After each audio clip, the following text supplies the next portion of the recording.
Bismillahirrahmanirrahim. Dear students, Assalamu alaikum. Welcome to lecture number 25, which is about capacitors and inductors. In previous lectures, we have studied about only one circuit element, which is known as resistor. In this lecture, we shall introduce two very important linear passive circuit elements, capacitor and inductor. So इस lecture में we will cover the following topics: introduction to capacitor and inductor, then we will see capacitor individually and we'll discuss it in detail. then हम बात करेंगे कि capacitors को series और parallel में कैसे कंबाइन किया जाता है. उसके बाद हम इंडक्टर्स को डिटेल में स्टडी करेंगे and then we will see how to combine inductors in series and parallel.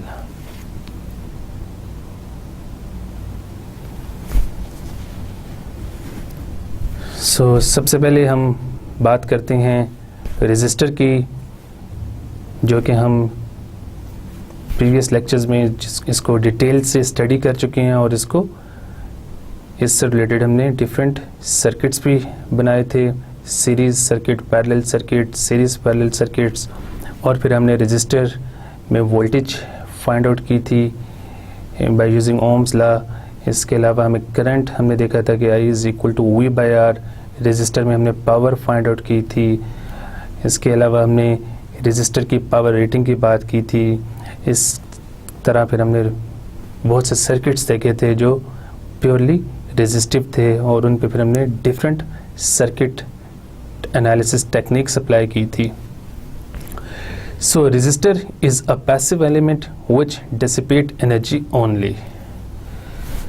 अब हम बात करते हैं about two very important passive linear circuit elements, capacitor and inductor. Capacitor and inductor can store energy only and they can neither generate nor dissipate energy.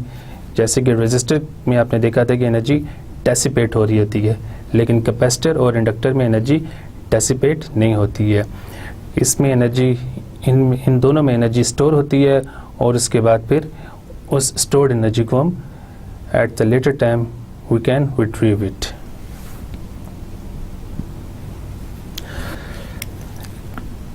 Capacitors. A capacitor consists of two conducting plates separated by an insulator or dielectric. So इस figure में आप एक typical capacitor की construction देख रहे हैं. ये आपके पास टू प्लेट्स हैं. This is suppose plate 1 and this is the plate number 2. So in to plates के दरमियान में एक इंसुलेटर या डाइलेक्ट्रिक होता है. ये जो प्लेट्स होती हैं ये मोस्टली एल्युमिनियम फॉयल की बनी होती हैं और इन प्लेट्स के दरमियान में जो डाइलेक्ट्रिक होता है वो एयर भी हो सकती है, वो सिरेमिक भी हो सकती है, वो कोई पेपर भी हो सकता है. और ये राइट साइड पे आपको ये कैपेसिटर की एक सिंबल नज़र आ रही है जिसमें ये टू पैरेलल आपके पास लाइंस है और ये इसकी टू लीड्स हैं और आगे हम इसी सिंबल को यूज़ करेंगे. ये जो आप एक फार्मूला देख रहे हैं, C is equal to epsilon A by D. This is the capacitance of a parallel plate capacitor where A is the area of the plate, D is the distance between the plates and epsilon is the permittivity of dielectric, and epsilon is equal to epsilon r into epsilon naught, और epsilon naught की value ये होती है.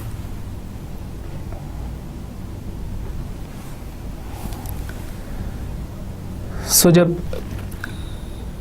हम voltage apply करते हैं across the capacitor, सो उसमें आप क्या करते हैं कि आप बैटरी के जो पॉजिटिव टर्मिनल है उसको एक प्लेट के साथ कनेक्ट कर देते हैं और बैटरी की नेगेटिव टर्मिनल को दूसरी प्लेट के साथ कनेक्ट कर देते हैं. इनिशियली हमें पता होता है जब क्योंकि हम वोल्टेज अप्लाई नहीं करते तो कैपेसिटर्स की जो प्लेट्स होती हैं उनमें इलेक्ट्रॉन्स फ्रीली मूव कर रहे होते हैं, क्योंकि कंडक्टर होते हैं और as we know that in conductor electrons randomly move कर रहे होते हैं। लेकिन जब हम इस पे वोल्टेज अप्लाई करते हैं तो एक्चुअली होता क्या है कि आपके पास करंट की डायरेक्शन ये बन जाती है। तो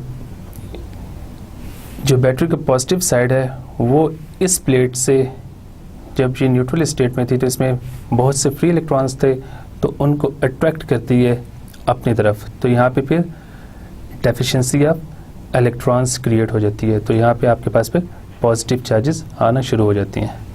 और इसी तरह बैटरी का जो नेगेटिव साइड है वो इस दूसरी प्लेट के ऊपर नेगेटिव चार्ज को डिपॉजिट करना शुरू हो जाती है। तो इस तरह आपके पास एक प्लेट के ऊपर पॉजिटिव चार्जेस आ जाते हैं और दूसरी प्लेट के ऊपर नेगेटिव चार्जेस आना शुरू हो जाते हैं।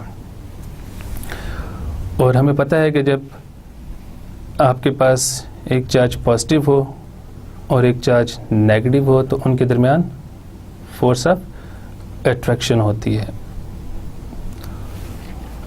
तो इस तरह इन दोनों प्लेट्स के दरमियान में फोर्स ऑफ अट्रैक्शन होगी, बिकॉज ये पॉजिटिव प्लेट है और ये नेगेटिव प्लेट है।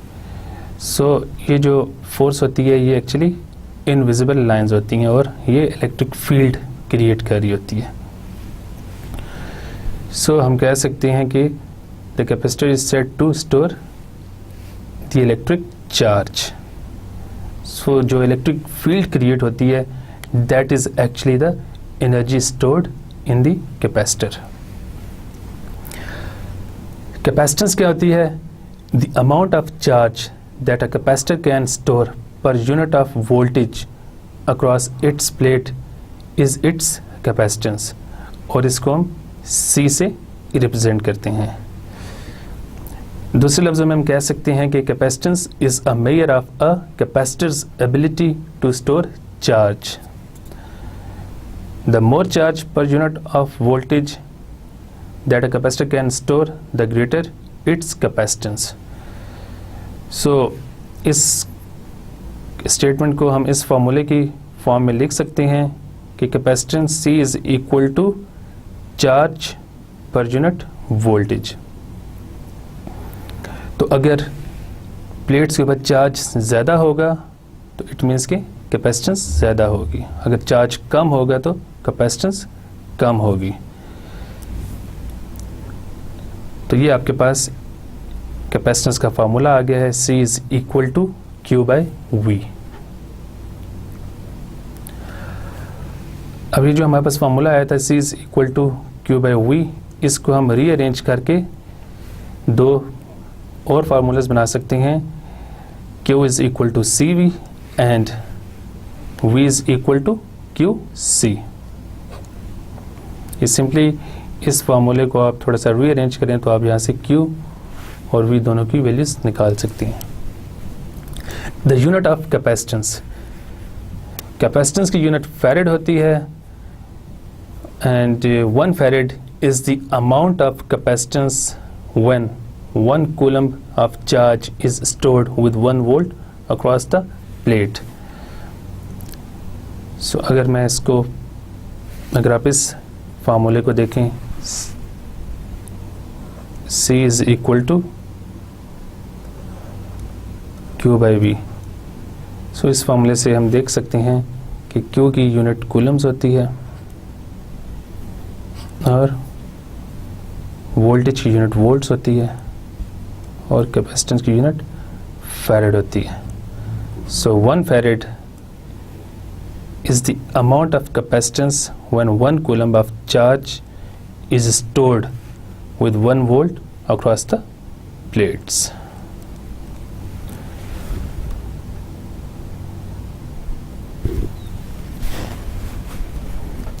Although the capacitance C of a capacitor is the ratio of the charge per plate to the applied voltage, जो कि हम पहले देख चुके हैं कि C is equal to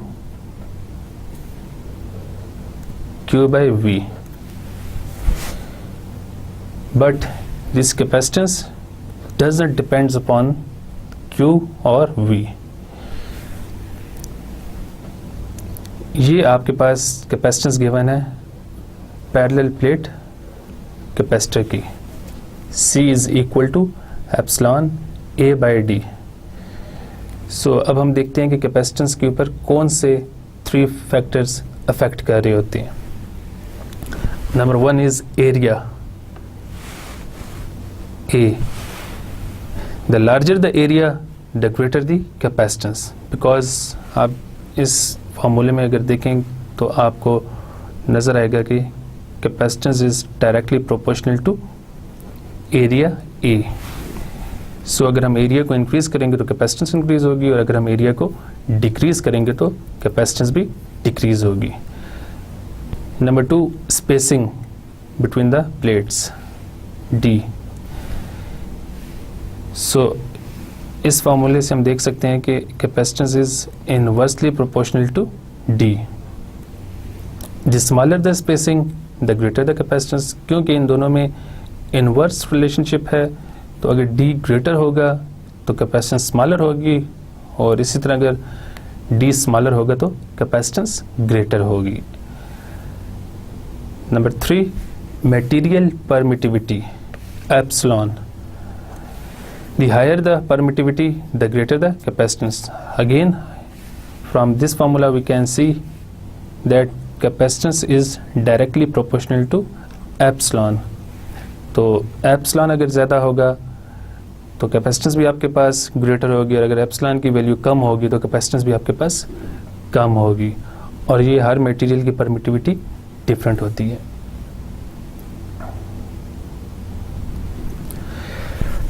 circuit symbols for capacitor. इस फिगर ए में आप देख सकते हैं, ये आपके पास कैपेसिटर का सिंबल है, जो कि पहले भी मैं आपको बता चुका हूँ कि इसमें 2 पैरेलल लाइंस होती है और इसकी 2 टर्मिनल्स होती हैं. इसको हम कहते हैं फिक्स्ड वैल्यू कैपेसिटर, और अगर आप यहाँ पे एक एरो लगा दें टिल्टेड फॉर्म में तो इसको हम कहते हैं variable capacitor. So according to the passive sign convention, current is considered to flow into the positive terminal of the capacitor when the capacitor is being charged. तो हम ये साइन देंगे, इस साइड को हम पॉजिटिव कहेंगे और इस साइड को नेगेटिव. अगर करंट पॉजिटिव साइड से एंटर हो रहा होगा तो इट मीन्स कि कैपेसिटर चार्ज हो रहा है, और अगर करंट पॉजिटिव साइड से लीव हो रहा होगा तो इट मीन्स कि कैपेसिटर डिस्चार्ज हो रहा है. तो ये सेम कन्वेंशन हम यूज़ करेंगे फिक्स्ड वैल्यू कैपेसिटर के लिए और वेरिएबल कैपेसिटर के लिए. अब हम बात करते हैं टाइप्स ऑफ कैपेसिटर की. There are 2 types of capacitor, fixed value capacitors and variable capacitors.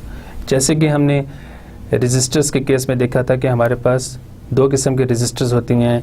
एक फिक्स्ड वैल्यू रेजिस्टर होता है जिसकी वैल्यू कांस्टेंट होती है, और एक वेरिएबल रेजिस्टर होता है उसकी वैल्यू वेरिएबल होती है, उसको आप मैन्युअली चेंज कर सकते हैं.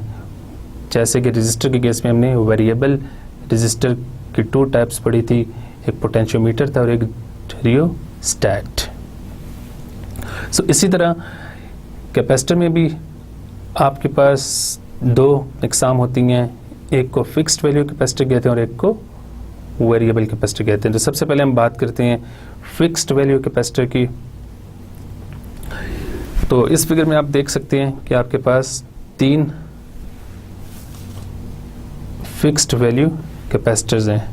फिगर ए में आपके पास पॉलिएस्टर कैपेसिटर है, फिगर बी में आपके पास सिरेमिक कैपेसिटर है, इसको फिल्म कैपेसिटर भी कहते हैं, और फिगर सी में आपके पास इलेक्ट्रोलाइटिक कैपेसिटर है.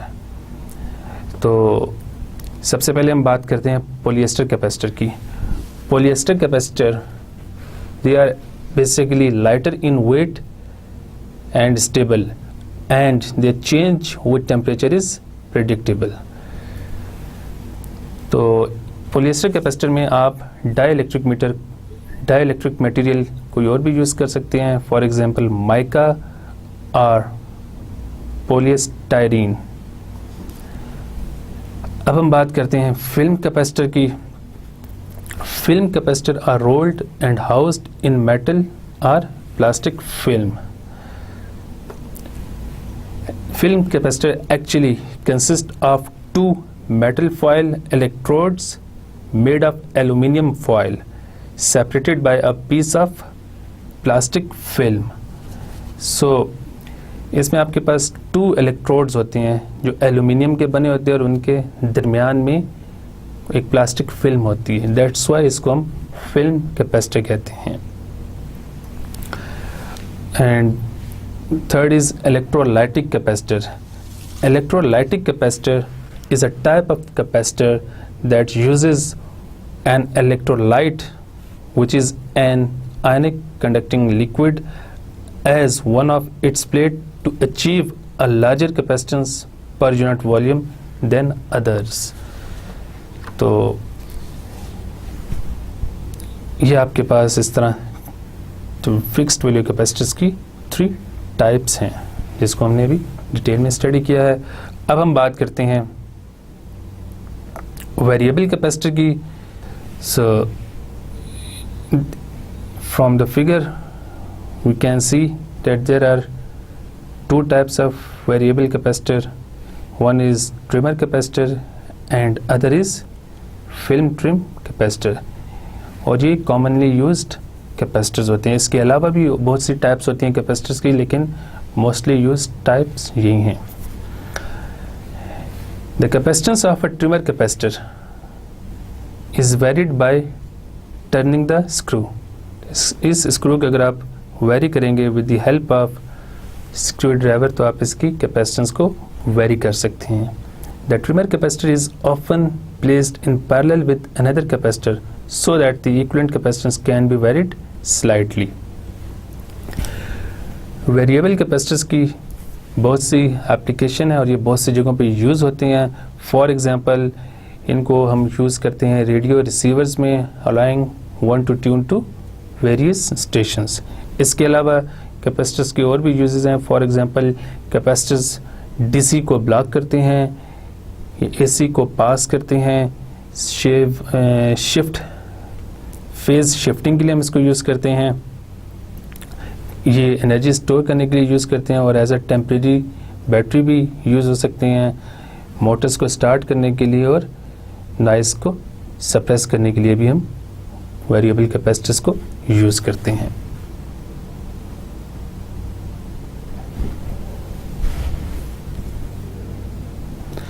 Charge in a capacitor. The relationship between the charge in plates and the voltage across a capacitor is given below. जैसे कि हमने पहले इसके लिए एक फार्मूला देखा था, Q is equal to CV। तो अगर इस फार्मूले को हम ग्राफिकली ड्रा करें तो आपके पास ये एक स्ट्रेट लाइन आती है। अगर आपके पास एक्स एक्सिस को हम वोल्टेज लेते हैं और वाई एक्सिस को हम चार्ज लेते हैं तो आप इस फिगर में देख सकते हैं कि अगर आप वोल्टेज को इंक्रीज कर रहे हैं तो आपके पास चार्ज की वैल्यू भी उसी रेशो से इंक्रीज हो रही होती है। जैसे जैसे वोल्टेज इंक्रीज होती जा रही है चार्ज की वैल्यू भी इंक्रीज होती जा रही है। So we can say that charge increases directly as electric potential। और ये जो स्ट्रेट लाइन है इसकी स्लोप को हम कैपेसिटेंस कहते हैं। So from this figure we can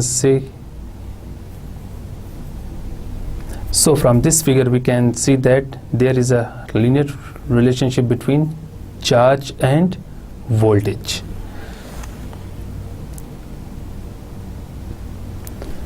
अब हम बात करते हैं वोल्टेज रेटिंग की। Since Q is equal to CV, the plate charge increases as the voltage increases, जो कि हम पहले बात कर चुके हैं और हम प्रीवियस स्लाइड में देख भी चुके हैं कि चार्ज और वोल्टेज में एक लीनियर रिलेशनशिप होता है। सो जब प्लेट पे चार्ज इंक्रीज होगा तो वोल्टेज भी इंक्रीज होगी। The electric field intensity between two plates increases. So जब आपके पास अमाउंट ऑफ चार्ज ज़्यादा होगी तो फिर आपके पास इलेक्ट्रिक फील्ड की मिकदार भी ज़्यादा होगी।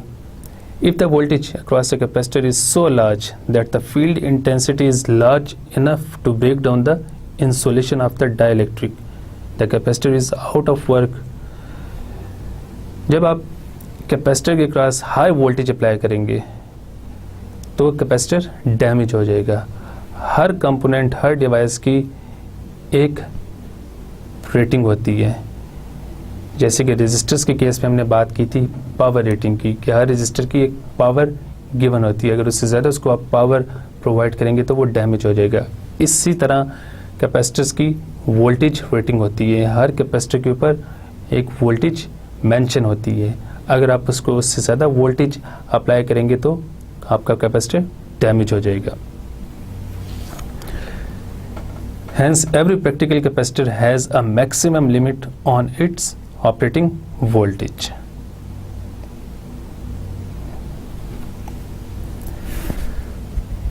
IV relation of capacitor. जैसे कि हम इस रिलेशन को पहले देख चुके हैं, Q is equal to CV। अगर हम is equal to की दोनों साइड्स पे जो आपके पास टर्म्स हैं इनका डेरिवेटिव लें विद रिस्पेक्ट टू टाइम, तो आपके पास यहाँ पे आ जाएगा, अगर Q के डेरिवेटिव लें तो आपके पास आ जाएगा dQ/dt, और इसी तरह CQ के आपके पास कांस्टेंट है, इसको आप इधर रखते हैं बाहर, और यहाँ पे आप V का टाइम डेरिवेटिव ले लें।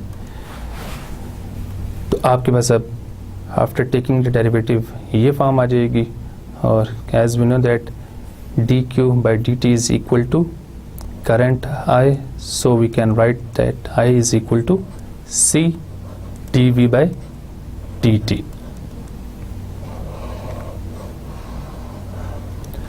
सो this is the current through capacitor. और अगर हम इस इक्वेशन को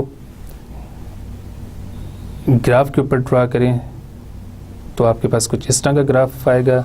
सपोज हम x एक्सिस को dV/dt कहते हैं और y एक्सिस को हम करंट लेते हैं, तो आपके पास ये एक स्ट्रेट लाइन आएगी।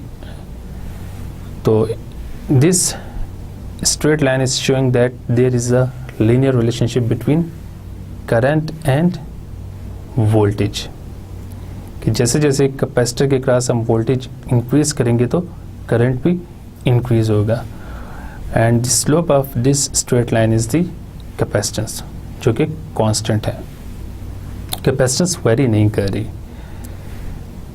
सो जो कैपेसिटर इस ग्राफ को सेटिस्फाई करते हैं उनको हम कहते हैं लीनियर कैपेसिटर, और जो कैपेसिटर इस ग्राफ को सेटिस्फाई नहीं करते उनको हम कहते हैं नॉन लीनियर कैपेसिटर। और नॉन लीनियर कैपेसिटर में आपके पास ये स्ट्रेट लाइन नहीं होती, बल्कि उसमें एक डिफरेंट सा ग्राफ बनता है, एक कर्व बन सकता है मे बी आपके पास लाइक दिस।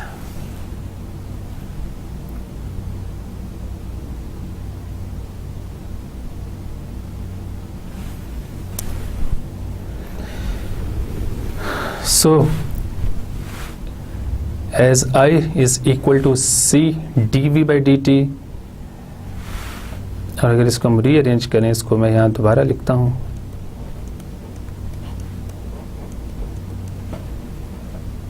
तो इसको हम लिख सकते हैं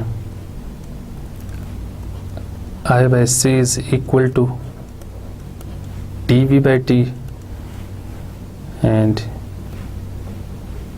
इसको फर्दर मैं लिख सकता हूँ dV/dt is equal to I/C, और यहाँ से हम dV की वैल्यू लिख सकते हैं 1 by C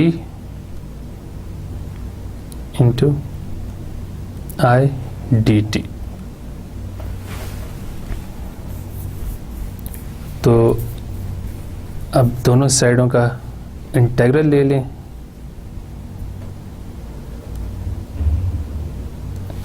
तो आपके पास ये आ जाएगा Vt is equal to 1 by C integral I dt and limit is from minus infinity to t।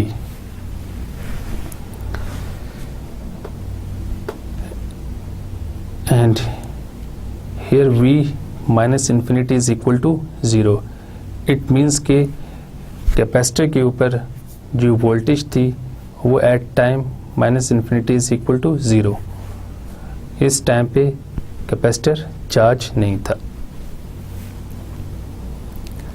और इस फार्मूले को हम मॉडिफाई करके ऐसे लिख सकते हैं, और इसमें हमने एक टर्म ऐड कर दी है V t naught and limit is now from t naught to t and where V t naught is the voltage across the capacitor at time t naught, और इसको हम ऐसे लिख सकते हैं। So from this equation we can say that capacitor voltage depends on the past history of the capacitor's current. Hence the capacitor has memory and this property is often exploited, और इस property को हम computer application में mostly use करते हैं।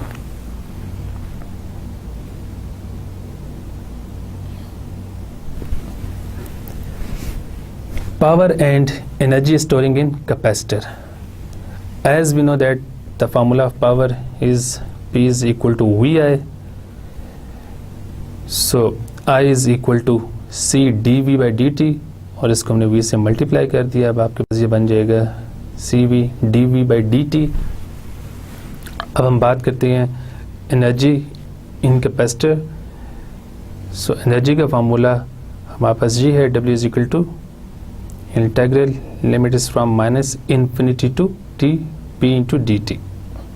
So this is the formula for energy in capacitor, और इसमें P की वैल्यू हम पुट कर देते हैं ये वाली, और इसको जब आप सिंप्लीफाई करेंगे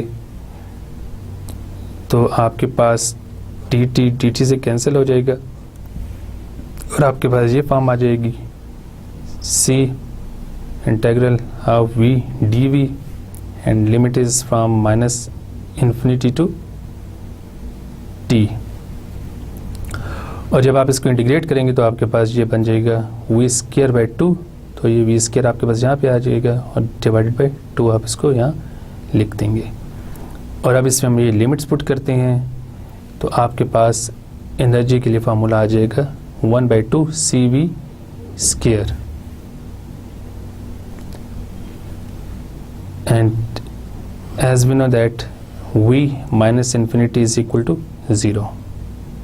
इट मीन्स के कैपेसिटर के ऊपर इस टाइम पे कोई वोल्टेज नहीं थी। अब एनर्जी की दूसरी फॉर्म है, अगर इसमें आप वोल्टेज V की जगह Q/C पुट कर देंगे तो आपके पास एनर्जी की ये एक और फॉर्म आ जाएगी Q square divided by 2C।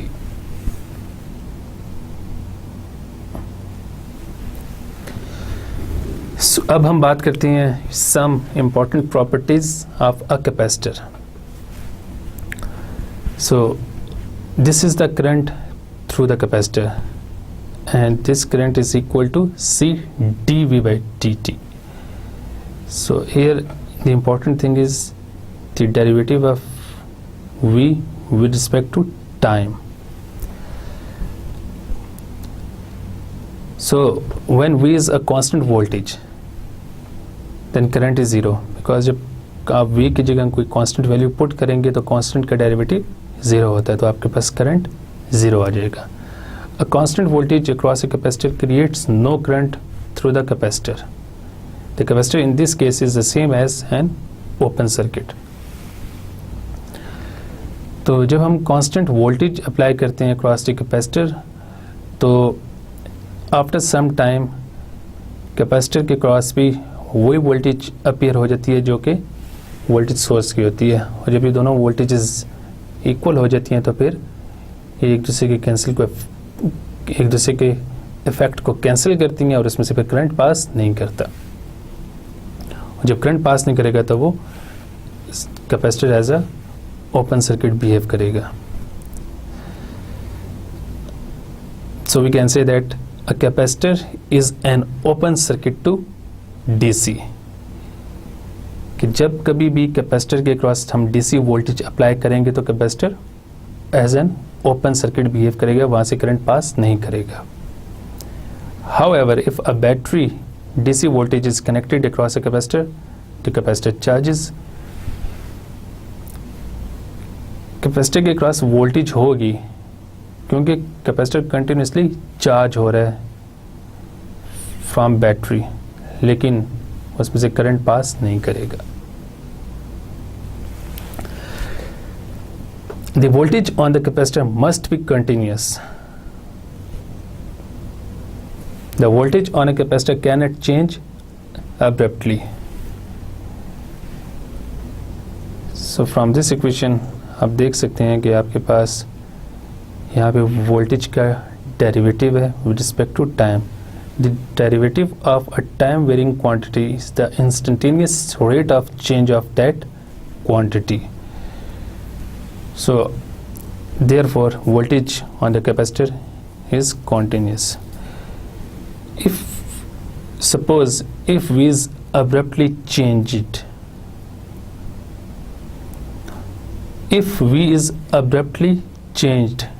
then the current will have an infinite value that is practically impossible. Therefore, a capacitor is impossible to have an abrupt change in its voltage except an infinite current is applied.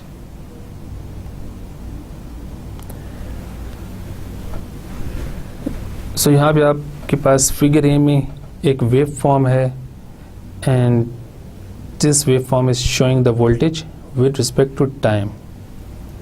So this voltage across a capacitor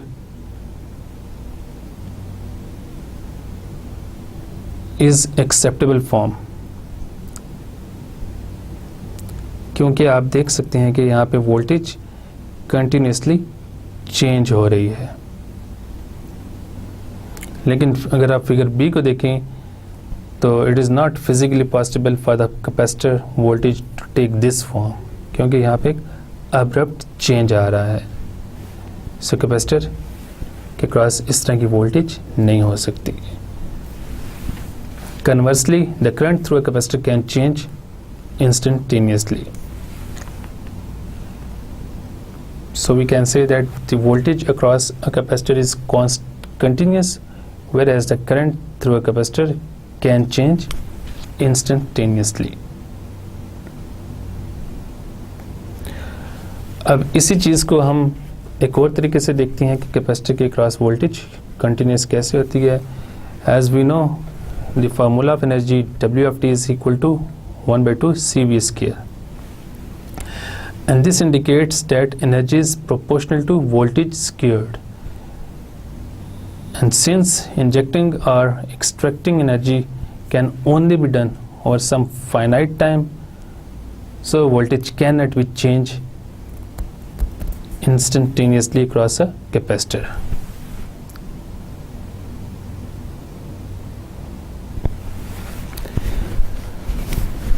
The ideal capacitor does not dissipate energy. It takes power from the circuit when storing energy in its field and returns previously stored energy when delivering power to the circuit. So ideal capacitor जो होता है वो energy dissipate नहीं करता. पहले वो fully charge हो जाता है और then उसी charge को हम आफ्टर सम टाइम और व्हेन रिक्वायर्ड इसको रिट्रीव कर सकते हैं. A real non ideal capacitor has a parallel model leakage resistance as shown in this figure. इस फिगर में आप देख सकते हैं कि आपके पास कैपेसिटर के पैरेलल एक लीकेज रेजिस्टेंस है और इस रेजिस्टेंस की वैल्यू 100 मेगा ओम्स तक हो सकती है, लेकिन नॉर्मली हम इस लीकेज रेजिस्टेंस को इग्नोर कर देते हैं।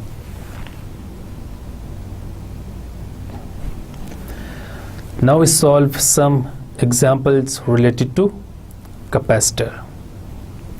Example number 1, part A. Calculate the charge stored on a 3 picofarad capacitor with 20 volts across it. And part B is find the energy stored in the capacitor. So इसका solution देखते हैं. So as we know that Q is equal to CV, and since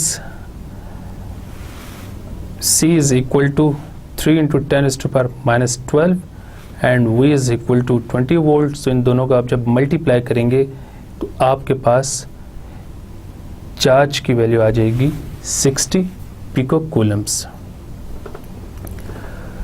part B, the energy stored is, this is the formula for energy, W is equal to 1/2 CV square. So इसमें हम C की value put करते हैं जो कि 3 into 10 raised to power minus 12 given है, और V की वैल्यू हम पुट करते हैं जो कि 20 और 20 का स्क्वायर लेंगे तो हमारे पास 400 आ जाएगा, और जब आप इनको मल्टीप्लाई करेंगे तो आपके पास एनर्जी आ जाएगी 600 pico joule.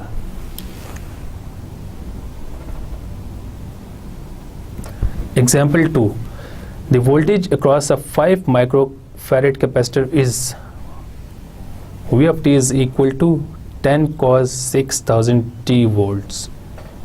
Calculate the current through it. So this is the voltage across the capacitor of value 5 microfarad, और हमने करंट कैलकुलेट करना है। So करंट का फॉर्मूला हमें पता है, I is equal to C dV by dt.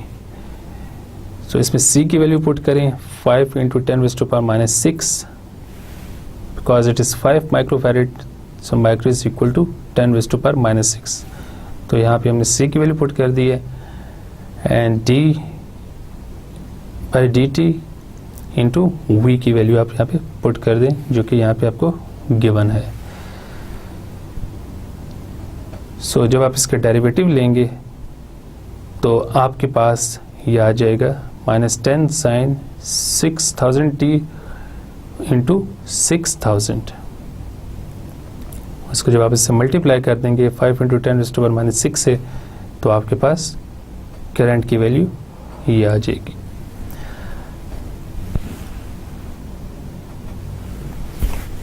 Example 3, determine the voltage across a 2 microfarad capacitor if the current through it is I of t is equal to 6 exponential raised to power minus 3000 t milliampere।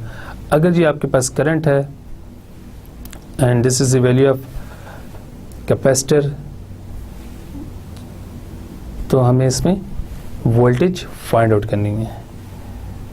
As we know the formula for voltage, जो कि ये लिखा हुआ है, और इस question में ये भी कहा हुआ है कि the initial capacitor voltage is 0। So इसको हम यहाँ लिख सकते हैं V of 0 is equal to 0। So इसमें V of 0 की जगह हम 0 पुट कर देते हैं, और यहाँ पे करंट की वैल्यू पुट कर देते हैं, और इसको जब आप इंटीग्रेट करेंगे तो आपके पास, और जब सिंप्लीफाई करेंगे लिमिट्स पुट करने के बाद, तो आपके पास वोल्टेज की वैल्यू आ जाएगी 1 minus exponential minus raise to power minus 3000 t into V। अब इसमें जो इन एग्जांपल्स में जो डेरिवेटिव्स और इंटीग्रेशन की बात हो रही है, तो डेरिवेटिव्स और इंटीग्रेशन ये आप लोग एफएससी में डिटेल में पढ़ चुके हैं, तो आप इन क्वांटिटीज़ का ईज़िली डेरिवेटिव या इंटीग्रेशन कर सकते हैं।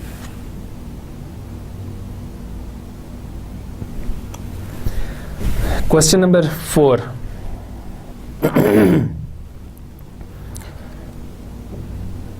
example number 4, obtain the energy stored in each capacitor in the following figure under DC conditions। तो ये आपके पास एक सर्किट है और इसमें आपके पास एक डीसी सोर्स है जो कि करंट सोर्स है, और इसमें हमने फाइंड आउट करना है energy stored in each capacitor, कि इस कैपेसिटर में कितनी एनर्जी स्टोर है और इस कैपेसिटर में कितनी एनर्जी स्टोर है। तो जैसे कि हमें पता है कि under DC conditions capacitor behave N open circuit. जैसे हमें पता है कि under DC condition capacitors behave like an open circuit, तो कैपेसिटर C1 ओपन होके आपके पास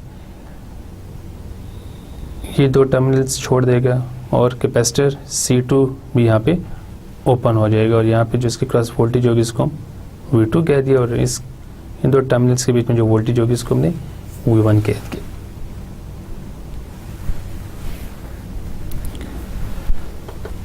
सो इसके बाद हम करंट I फाइंड आउट करते हैं। This is current I। तो क्योंकि यही कैपेसिटर भी ओपन है और ये कैपेसिटर भी ओपन है, तो अब आपके पास जो रिमेनिंग सर्किट बचेगा वो कुछ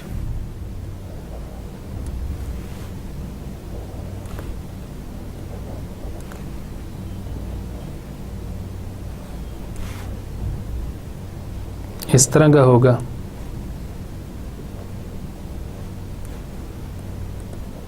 This is current source of 6 milliampere.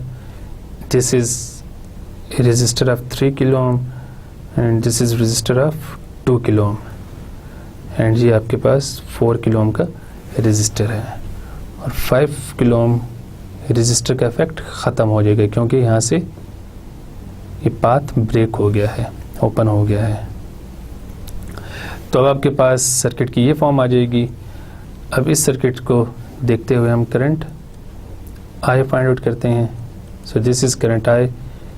So by using CDR current को हम फाइंड आउट कर सकते हैं लाइक दिस 3, क्योंकि ये एक ब्रांच है आपके पास और ये दूसरी ब्रांच है, ये दोनों आपस में पैरेलल हैं। तो इस करंट को फाइंड आउट करने के लिए जैसे कि हम पहले पढ़ चुके हैं कि इसके ऑपोजिट रजिस्टर को हम ऊपर रखेंगे, 3 डिवाइडेड बाय इन तीनों का सम 3 + 2 + 4 into current entering into this node which is 6 milliampere. तो इससे मल्टीप्लाई कर देंगे तो आपके पास जो करंट I है इसकी वैल्यू आ जाएगी 2 मिलीएम्पियर। अब हम V1 की बात करते हैं। So V1 is the voltage across 2 kilo ohm resistor. So हमें क्योंकि करंट तो हमने फाइंड आउट कर लिया है जो 4 किलो ओम रजिस्टर में से पास कर रहा है, और क्योंकि 2 किलो ओम और 4 किलो ओम रजिस्टर इस फिगर में आप देखेंगे दोनों सीरीज़ में हैं, तो उन दोनों में से सेम करंट पास कर रहा है, और V1 इस कैपेसिटर के क्रॉस वोल्टेज है and V2 is the voltage across this resistor. So V1 is equal to 2000 into I, क्योंकि ये 2 किलो ओम रजिस्टर है तो इसको हम ओम में लिख सकते हैं 2000, और इसको करंट I 2 मिलीएम्पियर से मल्टीप्लाई कर देंगे तो आपके पास वोल्टेज आ जाएगी V1 4 वोल्ट। इसी तरह V2 is equal to 4000 into I। ये रजिस्टर आपके पास 4 किलो ओम का है तो इसको हम ओम्स में कन्वर्ट करते हैं तो आपके पास 4000 आ जाएगा, और इसको इस करंट I से मल्टीप्लाई कर देंगे तो आपके पास V2 की वैल्यू आ जाएगी 8 वोल्ट्स।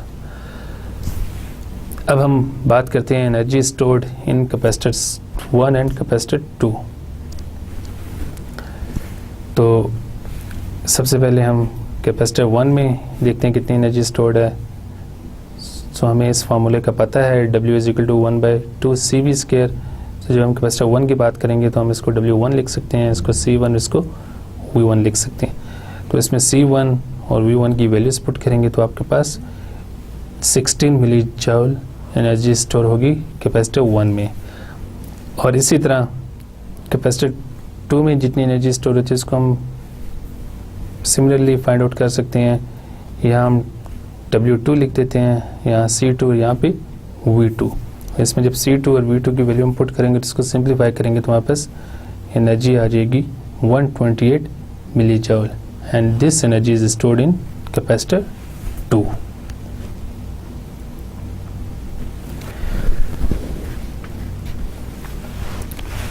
अब हम कैपेसिटर को जैसे कि डिटेल में पढ़ चुके हैं कि कैपेसिटर होता क्या है, उसकी यूनिट क्या है, और उससे रिलेटेड हमने 2-3 इम्पोर्टेंट फार्मूलास पढ़े हैं.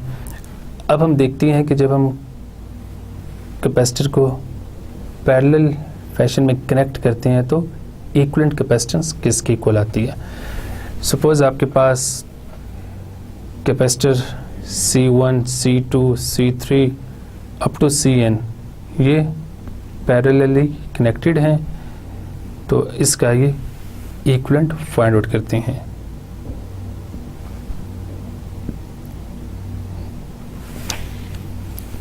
क्योंकि कैपेसिटर पैरेलल फैशन में कनेक्टेड है तो उनमें करंट डिवाइड हो रहा है, तो total current I is equal to I1 plus I2 plus I3 plus up to IN. अब यहाँ पे करंट का फार्मूला हमें पता है, that is C dV by dt. तो यहाँ करंट्स की जगह हम इसकी वैल्यूज पुट करते जाते हैं. यहाँ पे C1 dV बाई dt आ जाएगा, I2 की जगह आप C2 dV by dt put कर सकते हैं, I3 की जगह आप C3 dV बाई dt, और इसी तरह IN की जगह आप CN dV by dt put कर सकते हैं. तो इसमें आप dV बाई dt कॉमन ले लें और आपके पास यहाँ पे समेशन ऑफ कैपेसिटेंस आ जाएगी, where K is equal to 1 up to N, and it is equal to C equivalent. क्योंकि dV बाई dt और dV बाई dt कैंसिल हो जाएंगे, तो आपके पास C इक्विवेलेंट आ जाएगा C1 plus C2 plus C3 up to Cn. The equivalent capacitance of n parallel connected capacitor is the sum of the individual capacitance.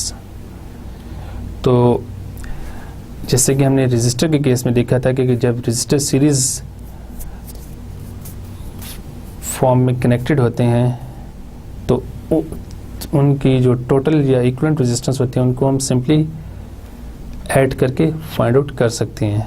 लेकिन इस case में आपने देखा है कि जब कैपेसिटर आपके पास पैरेलली कनेक्टेड है तो आप उन हर कैपेसिटर की कैपेसिटेंस को सिंपली ऐड अप करके total equivalent capacitance find out कर सकते हैं. अब हम बात करते हैं सीरीज कैपेसिटर की. तो कैपेसिटर्स को हम इस फॉर्म में जब आप कनेक्ट करते हैं तो इसको कहते हैं सीरीज सर्किट. और अब आइए देखते हैं कि सीरीज सर्किट में इक्विवेलेंट कैपेसिटेंस कैसे फाइंड आउट की जाती है. अगर आप इस फिगर को देखें तो इसमें आप देख सकते हैं कि करंट सेम है जबकि voltage across each capacitor is different. So हम यहाँ लिख सकते हैं by KVL V of t is equal to V1 of t plus V2 of t up to Vn of t. अब हम वोल्टेज का जो हमने फार्मूला देखा था, जो ड्राइव किया था फार्मूला, उसको हम यहाँ पुट कर देते हैं. तो टोटल वोल्टेज की जगह हम पुट कर सकते हैं 1 by C equivalent integral minus infinity to t I dt is equal to, क्योंकि इसमें आपके पास करंट सब में सेम है तो हम integral where limit is minus infinity to t I into dt इसको कॉमन ले लेते हैं और आपके पास पैरेंथेसिस में 1 by C1 plus 1 by C2 plus 1 by C3 plus 1 by Cn आ जाएगा. और इस तरह आपके पास ये इक्विवेलेंट कैपेसिटेंस आ जाएगी सीरीज में जब कैपेसिटर्स को हम कनेक्ट करते हैं. The equivalent capacitance of series connected capacitor is the reciprocal of the sum of the reciprocals of the individual capacitance. तो ये जो आपके पास इक्विवेलेंट कैपेसिटेंस आई है, ये बिल्कुल हमने जब पैरेलल कैपेसिटर के लिए इक्विवेलेंट ये जो हमारे पास इक्विवेलेंट कैपेसिटेंस आई है बिल्कुल वैसे ही जैसे कि हमने रेजिस्टर के केस में जब उसको पैरेलल कनेक्ट करते हैं तो हम इक्विवेलेंट रेजिस्टेंस फाइंड आउट करते हैं। इट मीन्स के टोटल रेजिस्टेंस सीरीज़ और पैरेलल में जो हम रेजिस्टर में फाइंड आउट करते हैं वो यहाँ पे ऑपोजिट हो जाती है। यहाँ पे जब हम सीरीज़ में कैपेसिटर को ऐड करते हैं तो इसकी फॉर्म वो आती है जब रेजिस्टर को हम पैरेलल में कनेक्ट करते हैं। अगर आपके पास 2 कैपेसिटर्स हों और वो सीरीज़ में कनेक्टेड हों तो आप उसकी इक्विवेलेंट कैपेसिटेंस ऐसे फाइंड आउट कर सकते हैं और इसको आप फिर ऐसे लिख सकते हैं C equivalent is equal to C1 into C2 divided by C1 plus C2।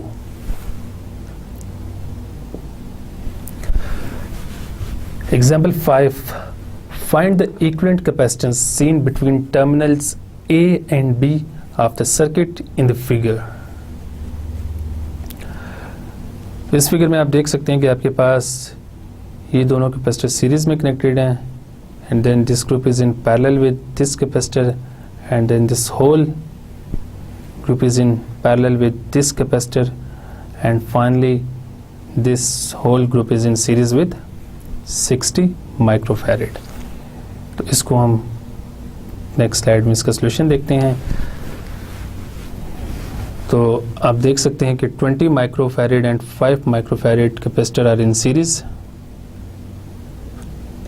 ये दोनों सीरीज में हैं। तो हम इसको ऐसे लिख सकते हैं 20 इंटू 5 डिवाइडेड बाई 20 प्लस 5, तो ये 4 माइक्रोफैरेड आ जाएगा।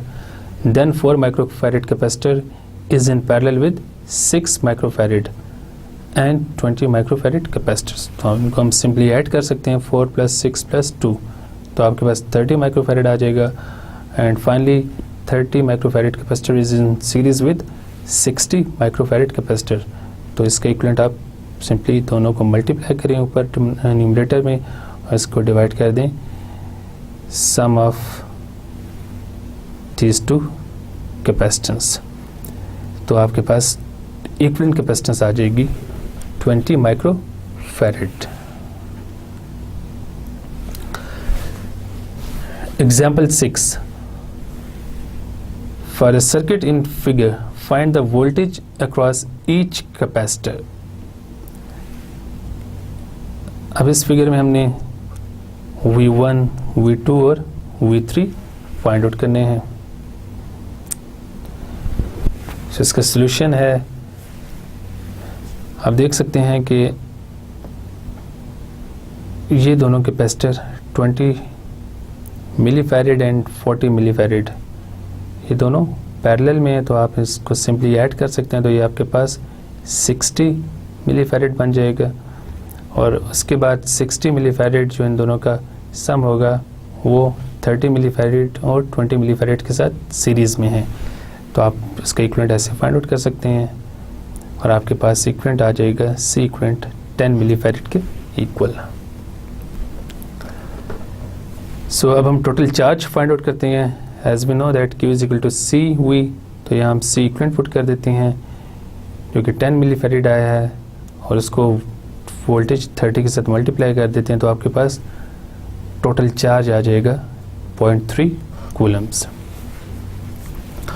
सो this is the charge on the 20 millifarad and 30 millifarad capacitor because they are in series with the 30 volt source. A crude way to see this is to imagine that charge acts like current since I is equal to dq by dt. तो ये दोनों क्योंकि series में है तो इन दोनों में same charge होगा।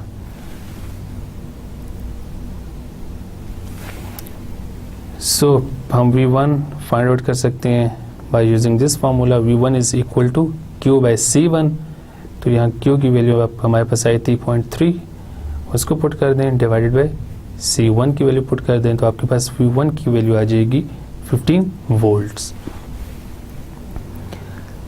अब V2 हम फाइंड आउट करते हैं। V2 is equal to Q by C2 और Q की वैल्यू अगेन 0.3 यहाँ पुट कर दें और C2 की वैल्यू हम यहाँ पुट कर देते हैं विच इज़ 30 मिलीफैरेड। तो आपके पास V2 की वैल्यू आ जाएगी 10 वोल्ट्स के इक्वल। जब आपके पास V1 और V2 की वैल्यूज़ आ जाएंगी तो नाउ बाय यूजिंग KVL हम V3 की वैल्यू फाइंड आउट कर सकते हैं. So V3 is equal to 30 minus V1 minus 2. तो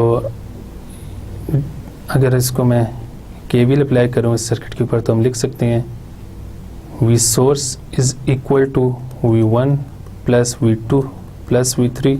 तो यहाँ V3 की जब हम वैल्यू निकालेंगे तो हमारे पास आ जाएगा 30 माइनस V1 माइनस V2. तो आपके पास V3 आ जाएगी 5 वोल्ट के equal. Alternatively, since 40 millifarad and 20 millifarad capacitors are in parallel, they have the same voltage V3, क्योंकि पैरेलल में वोल्टेज सेम होती है. And their combined capacitance is 60 millifarad. तो V3 हम फाइंड आउट कर सकते हैं by using this formula Q by C, and it is equal to 0.3 divided by 6 into 10 raised to the power minus 3. और जब आप इसको सिंप्लीफाई करेंगे तो आपके पास V3 की वैल्यू आ जाएगी 5 वोल्ट. तो अगर आप V3 इस तरीके से फाइंड आउट करें या इस तरीके से फाइंड आउट करें आपके पास सेम आंसर आएगा.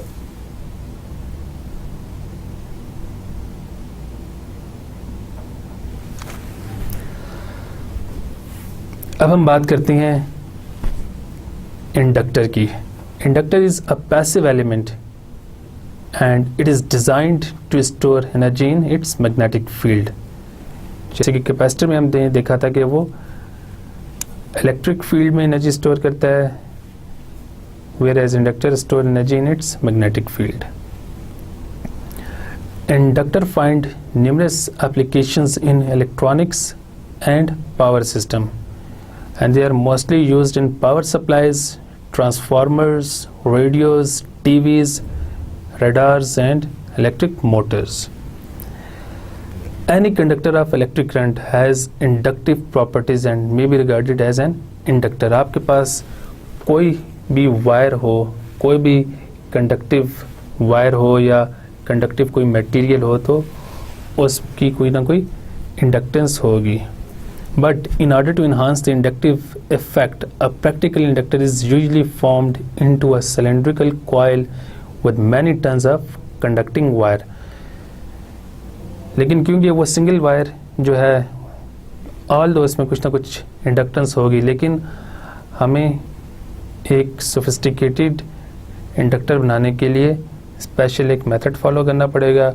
और इसमें हम क्या करते हैं कि हमारे पास एक सिलेंड्रिकल कॉइल होती है जिसके ऊपर हम कंडक्टिव वायर को रैप करते हैं.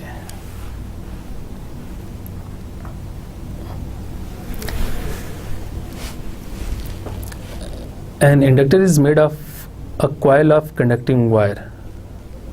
So ये आपके पास इस फिगर में एक टिपिकल इंडक्टर की कंस्ट्रक्शन शो की गई है. And this inductor is formed with a wire tightly wrapped around a solid central core. इसमें आप देख सकते हैं कि आपके पास एक सेंट्रल कोर है जो सॉलिड होता है और इसके अराउंड एक वायर को हमने रैप किया हुआ है tightly.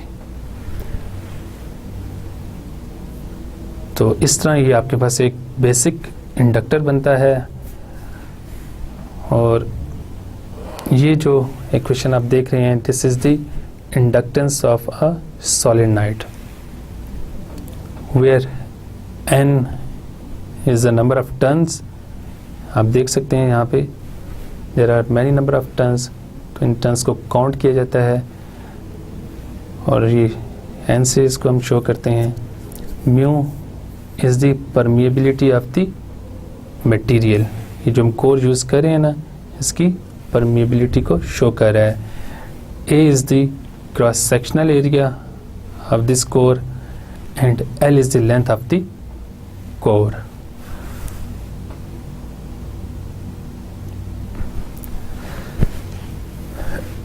Inductance. Inductance or electrical inductance is a measure of the amount of magnetic flux produced for a given electric current. अगर आपके पास एक कंडक्टर है, सपोज एक वायर आपके पास लाइक दिस, और इसमें से अगर सपोज करंट I फ्लो कर रहा है तो इसमें मैग्नेटिक फ्लक्स प्रोड्यूस होगा, and that magnetic flux is equal to Li। इस इक्वेशन को अगर आप रीअरेंज करें तो आपके पास आ जाएगा L is equal to psi by I, where L is the inductance in Henrys, I is the current in amperes, and psi is the magnetic flux in Webers. If current is allowed to pass through an inductor, it is found that the voltage across the inductor is directly proportional to the time rate of change of that current. जैसे कि हमने पहले देखा था कि psi is equal to Li, तो अगर आप इसका डेरिवेटिव लें विद रिस्पेक्ट टू टाइम तो आपके पास ये आ जाएगा d psi by dt, यहाँ आपके पास आ जाएगा Ldi by dt, where d psi by dt is equal to voltage V। सो जब किसी इंडक्टर में से करंट पास करता है तो कंडक्टर के अक्रॉस एक वोल्टेज प्रोड्यूस हो जाती है, and that voltage is equal to Ldi by dt, and here L is the constant of proportionality and it is called inductance, जो हम पहले देख चुके हैं, और इंडक्टेंस की यूनिट होती है Henry, and it is named in honor of the American inventor Joseph Henry।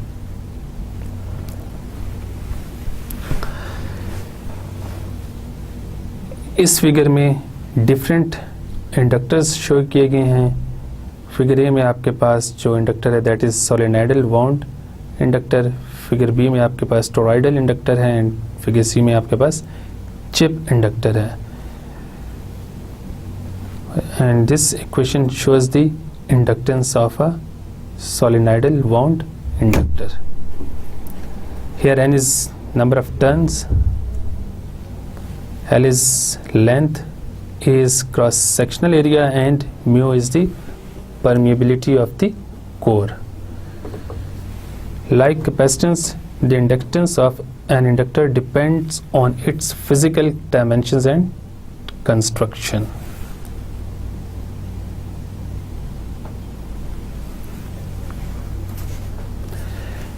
जो कमर्शियली अवेलेबल इंडक्टर्स हैं वो डिफरेंट वैल्यूज़ में हमें मिलते हैं, और इनकी वैल्यू वेरी करती है from few micro henries to tens of henries. और जो छोटी वैल्यूज़ के इंडक्टर्स हैं वो कम्युनिकेशन सिस्टम में हम यूज़ करते हैं, और जो बड़ी वैल्यूज़ के इंडक्टर हैं उनको हम पावर सिस्टम्स में यूज़ करते हैं। Inductor may be fixed or variable, and the core may be made of iron, steel, plastic और air। इंडक्टर के लिए हम दो टर्म्स और भी यूज़ करते हैं, इसको कॉइल भी कहते हैं और इसको चोक भी कहते हैं। और इस फिगर में आपके पास 3 डिफरेंट टाइप्स के इंडक्टर शो किए गए हैं। फिगर ए में आपके पास जो इंडक्टर है उसमें जो कोर है वो एयर है, फिगर बी में आपके पास आयरन कोर इंडक्टर है, और फिगर सी में आपके पास वेरिएबल आयरन कोर इंडक्टर है।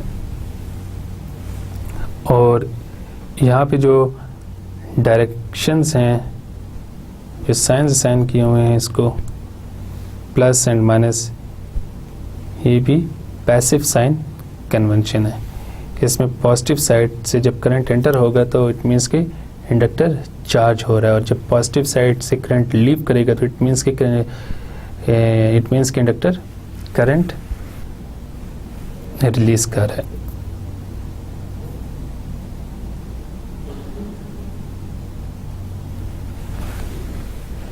जब पॉजिटिव साइड से करंट एंटर होगा इट मीन्स कि इंडक्टर चार्ज हो रहा है, और जब पॉजिटिव साइड से करंट लीव करेगा तो इट मीन्स कि इंडक्टर डिस्चार्ज हो रहा है। Flux in inductors. The relationship between the flux in inductor and the current through the inductor is given below. जैसे कि हमने पहले देखा है कि अगर किसी भी कंडक्टर में करंट आई फ्लो कर रहा हो तो उसमें मैग्नेटिक फ्लक्स प्रोड्यूस होता है और उसको हम इस रिलेशनशिप से शो करते हैं. अगर इसको हम ग्राफिकली देखना चाहें तो आप अगर इस एक्स एक्सिस को करंट से शो करते हैं और वाई एक्सिस को साइज से शो करते हैं तो आपके पास एक स्ट्रेट लाइन आएगी and this straight line shows that there is a linear relationship between current and psi. और जब कभी ये स्ट्रेट लाइन ना हो बल्कि ये नॉन लीनियर आपके पास ग्राफ आ रहा हो, इट मीन्स कि आपके पास नॉन लीनियर इंडक्टर्स हैं. लेकिन हम इस अपने कोर्स में सिर्फ लीनियर इंडक्टर्स को ही स्टडी करेंगे. IV relation of inductor. An inductor consists of a coil of conducting wire. ये डेफिनेशन हम पहले भी देख चुके हैं और ये जो फार्मूला हमारे पास आया था V is equal to dci by dt is equal to L di by dt. अगर इसको हम ग्राफिकली देखना चाहें तो हमारे पास एक स्ट्रेट लाइन आती है and the slope of this straight line shows the inductance L. Figure shows the relationship graphically for an inductor whose inductance is independent of current. अब यहाँ देख सकते हैं कि इस स्लोप जो है इस लाइन की वो वेरी नहीं कर रही है जबकि कांस्टेंट है और करंट के साथ चेंज नहीं हो रही है. तो जो इंडक्टर्स इस ग्राफ को या इस इक्वेशन को सेटिस्फाई करते हैं उनको हम लीनियर इंडक्टर्स कहते हैं. For a non linear inductor the plot of this equation will not be a straight line because it's inductance varies with current. और हम इस कोर्स में सिर्फ लीनियर इंडक्टर्स की बात करेंगे.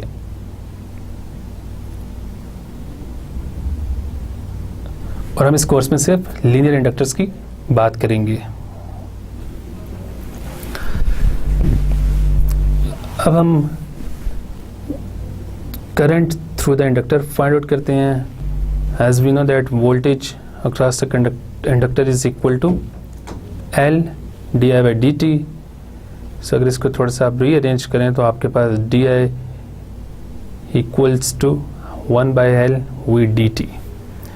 और दोनों साइड्स को अगर आप इंटीग्रेट करें तो आपके पास current I is equal to 1 by L integral from minus infinity to t v of t into dt. तो ये आपके पास करंट के लिए फार्मूला आ जाएगा for the inductor, where I t naught is the total current for time less than t naught and time greater than minus infinity, and I minus infinity is equal to 0. The idea of making I minus infinity is equal to 0 is practical and reasonable, because there must be a time in the past when there was no current in the inductor. So ये जो आपके पास I minus infinity is equal to 0 आ रहा है, ये show कह रहा है कि पास्ट में किसी टाइम पे इंडक्टर में करंट जो था वो 0 था. और इट इज़ रीजनेबल कि मे बी उस टाइम पे इंडक्टर को चार्ज नहीं किया गया था, ये चार्ज था तो वो फुली डिस्चार्ज हो गया है. सो इट मीन्स कि इन पास्ट हिस्ट्री इंडक्टर पे कोई भी करंट नहीं है. Like capacitor inductor has also a memory, क्योंकि चार्ज को स्टोर कर सकता है और जब कभी भी हमें चाहिए तो हम उसको रिट्रीव कर सकते हैं.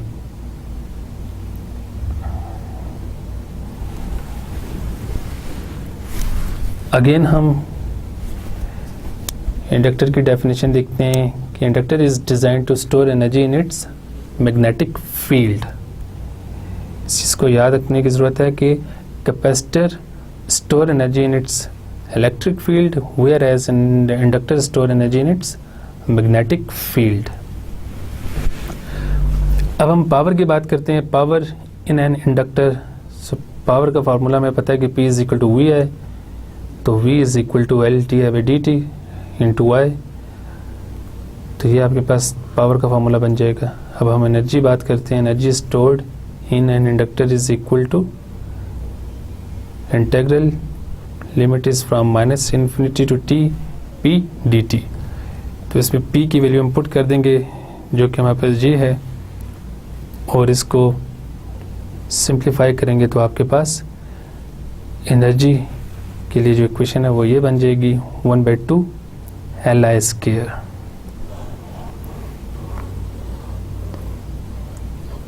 अगेन मैं आपको यहाँ ये बताता चलूँ कि डेरिवेटिव्स और इंटीग्रेशन मैं ये अज्यूम कर रहा हूँ कि ये आपको अच्छे तरीके से आती हैं, तो इसलिए मैं इनके ऊपर ज़्यादा फोकस नहीं कर रहा।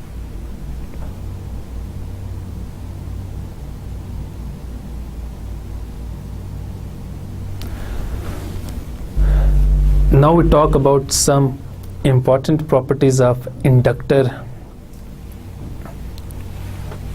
This is the voltage across the inductor.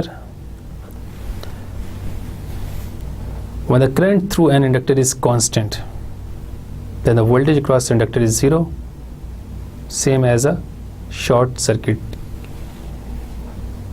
because here is the derivative of current with respect to time.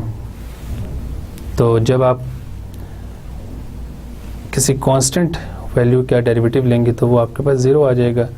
It means कि जब आपके पास कांस्टेंट करंट होगा तो आपके पास वोल्टेज अक्रॉस इंडक्टर ज़ीरो आ जाएगी। जब वोल्टेज आपके पास ज़ीरो होगी तो इट मीन्स कि इंडक्टर आपका as a short circuit behave कर रहा है। The current through an inductor can not change instantaneously. According to equation V is equal to LdI/dt, a discontinuous change in the current through an inductor requires an infinite voltage, which is not physically possible. Thus, an inductor opposes any abrupt change in the current through it. For example, the current through an inductor may take the form shown in figure. अब figure में आपको एक wave form नज़र आ रही है। Inductor में से इस फॉर्म का करंट पास कर सकता है because it is continuous. But figure B में आपको जो वेव फॉर्म नज़र आ रही है ये एक यहाँ पे अब्रप्ट चेंजेस आ रही हैं, तो हम कह सकते हैं कि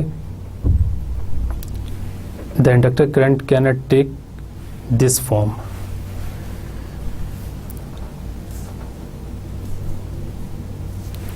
However, the voltage across an inductor can change abruptly.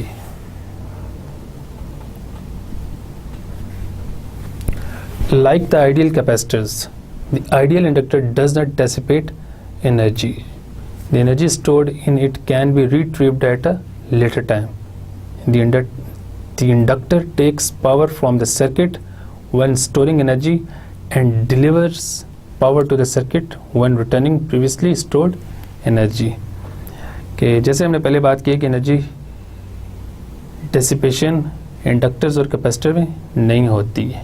Inductors energy को स्टोर करते हैं और जब चाहिए होती है तो उसको रिलीज़ कर देते हैं।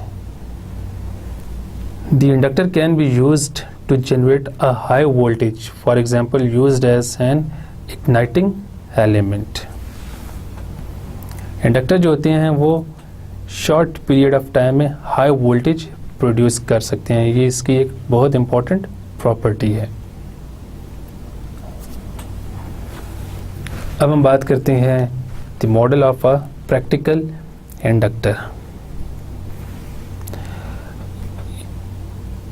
ये आपके पास प्रैक्टिकल इंडक्टर की फिगर है। इसमें आप देख सकते हैं कि इंडक्टर के साथ सीरीज़ में एक वाइंडिंग रेजिस्टेंस है RW, और पैरेलल में एक कैपेसिटेंस है जिसको वाइंडिंग कैपेसिटेंस कहते हैं। और इसमें क्योंकि इंडक्टर और कैपेसिटर्स दोनों मौजूद हैं तो इसमें इंडक्टिव एंड कैपेसिटिव दोनों इफ़ेक्ट्स आएंगे, लेकिन आइडियली हम इन दोनों को इग्नोर कर देते हैं।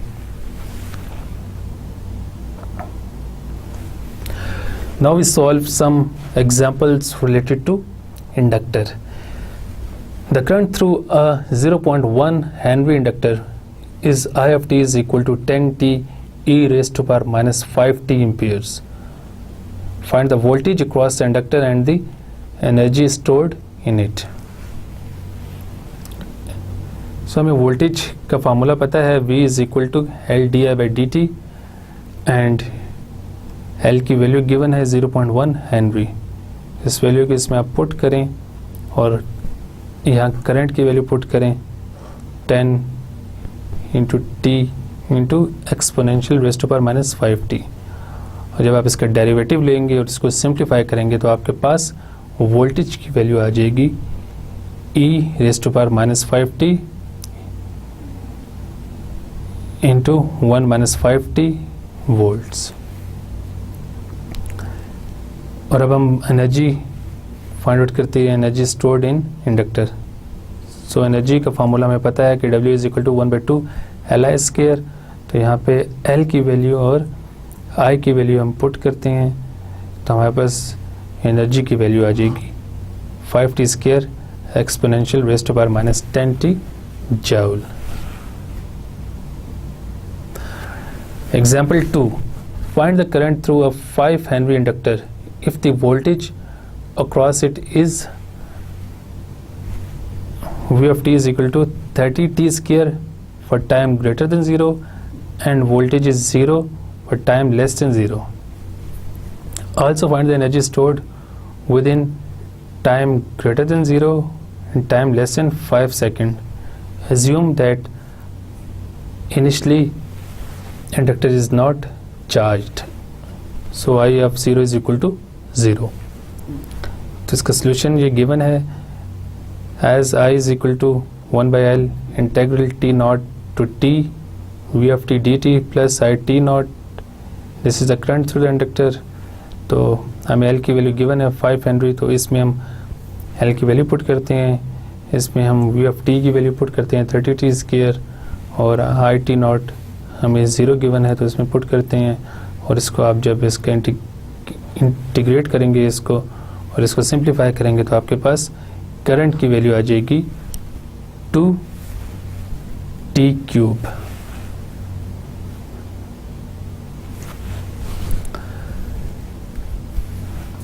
अब हम पावर फाइंड आउट करते हैं।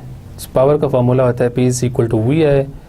तो इसमें हम V और I की वैल्यू पुट करते हैं। V की वैल्यू हमारे पास है 30t स्क्वायर और I की वैल्यू गिवन है 2t क्यूब। इन दोनों को जब हम मल्टीप्लाई करेंगे तो ये बन जाएगा 60t rays to power 5।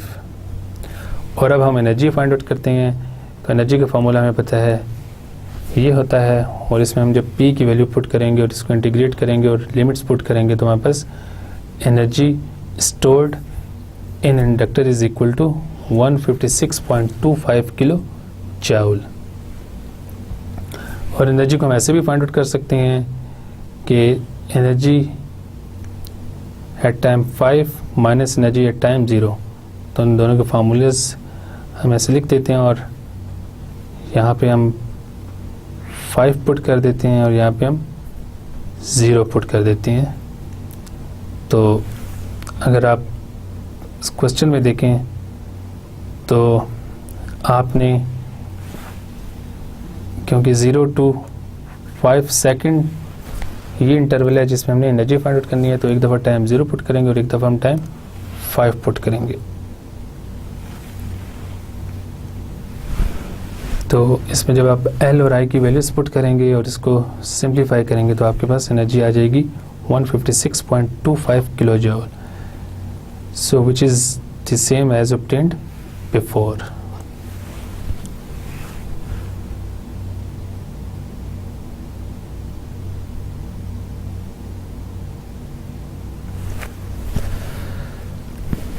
Example 3. Consider the circuit in figure A under DC conditions. Find I, VC and IL.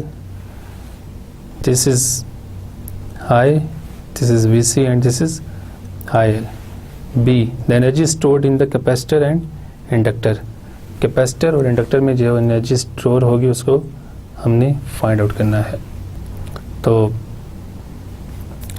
सबसे पहले हम पार्ट ए की बात करते हैं. Under DC conditions capacitor behaves like an open circuit and inductor behaves like a short circuit. तो आपके पास ये फिगर आ जाएगी. तो अब इसमें हम आई फाइंड आउट कर सकते हैं. इसमें आप देख सकते हैं कि आपके पास 4 ओम रजिस्टर का इफेक्ट भी ख़त्म हो जाएगा क्योंकि ये यहाँ से पाथ ब्रेक हो रहा है. तो आपके पास जो टोटल करंट होगा that is equal to V/R. तो वोल्टेज गिवन है 12 वोल्ट्स और टोटल रेजिस्टेंस गिवन है 1 ओम प्लस 5 ओम, तो 6 ओम बन जाएगा. तो आपके पास current I is equal to 2 ampere. तो अब हम VC की बात करते हैं, क्योंकि अगर मैं सर्किट को रीड्रॉ करूँ तो हमारे पास सर्किट की फॉर्म ये बनती है.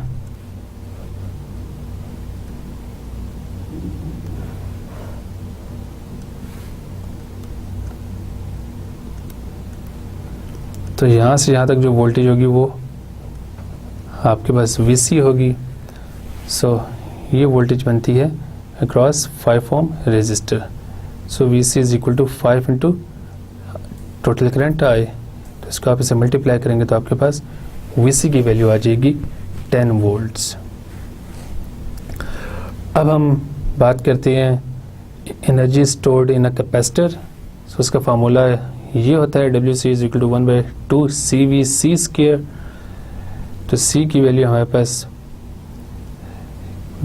1 है, उसको हम पुट कर देते हैं, और VC की वैल्यू हमारे पास थी 10 वोल्ट्स. उसका हम स्क्वायर ले लेते हैं और इसको जब हम सिंप्लीफाई करेंगे तो हमारे पास energy stored in a capacitor is equal to 50 joule. अब हम इंडक्टर में कितनी एनर्जी स्टोर हुई है उसको फाइंड आउट करते हैं. तो हमें फार्मूला पता है कि WL is equal to 1/2 LI square.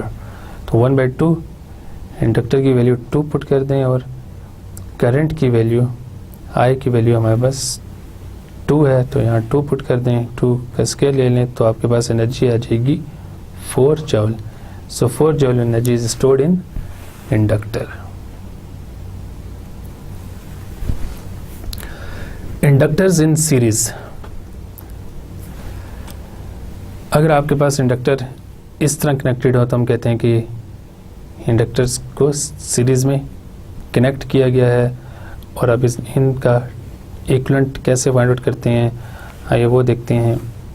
क्योंकि ये इंडक्टर सीरीज़ में है और सीरीज़ में हमें पता है कि वोल्टेज डिवाइड हो रही होती है. सो अगर हम KVL अप्लाई करें तो हमारे पास आ जाएगा V is equal to 1 + V2 + V3 up to Vn. So हमें पता है कि voltage across inductor is equal to L/dI/dt. तो इन वोल्टेजेस की जगह हम इनकी वैल्यूज पुट करते जाते हैं. तो V1 is equal to L1/dI/dt, V2 is equal to L2/dI/dt, V3 is equal to L3/dI/dt and Vn is equal to Ln/dI/dt. तो इसमें dI/dt कॉमन ले लेते हैं और आपके पास ये बन जाएगा L1 + L2 + L3 up to Ln. तो इसके बाद आपके पास ये फॉर्म बन जाएगी. इसको हम समेशन फॉर्म में लिख सकते हैं where k is equal to 1 to n Lk. तो ये dI/dt और ये dI/dt कैंसिल हो जाएंगे तो आपके पास जो L इक्विवेलेंट आ जाएगा वो इस इक्वेशन के इक्वल होगा. L equivalent is equal to L1 + L2 + L3 up to Ln. Inductors in parallel. इस सर्किट में आप देख सकते हैं कि इंडक्टर्स को हम पैरेलल फैशन में कनेक्ट किया हुआ है और इसकी टोटल इक्विवेलेंट इंडक्टेंस किसके इक्वल होती है, आइए उसको फाइंड आउट करते हैं। आप इस फिगर में देखें कि यहाँ पे जो टोटल करंट आया है वो डिवाइड हो रहा है I1, I2, I3 up to IN। So by KCL we can write I is equal to I1 plus I2 plus I3 up to IN, और हमें पता है कि this is the formula for current through inductor. तो इसको हम यहाँ put कर देते हैं। तो यहाँ पे आपके पास I1 की जगह हम इसको पुट जब करेंगे तो आपके पास K की जगह 1 आ जाएगा। तो I1 is equal to 1/L1 integral limit is from T0 to T V dt plus I1 T0। इस तरह I2, I3 और IN की वैल्यूज हम पुट कर देंगे तो हमारे पास ये क्वेश्चन आ जाएगी। और इसके बाद आपने ये वाली टर्म इसमें से कॉमन ले लेनी है। तो आपके पास 1/L1 plus 1/L2 up to 1/Ln जहाँ पे आ जाएगा, और उसके बाद आप इसको समेशन फॉर्म में ऐसे लिख सकते हैं।